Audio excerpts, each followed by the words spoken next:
Hey guys, welcome back to your TNPC Academy.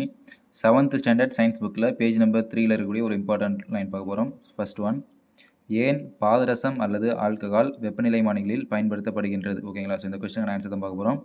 பார்த்தீங்க அப்படின்னா, பெரும்பாலும் பாதரசம் அல்லது ஆல்கஹால் ஆகிய திரவங்கள் வெப்பநிலைமானிகளில் பயன்படுகின்றன.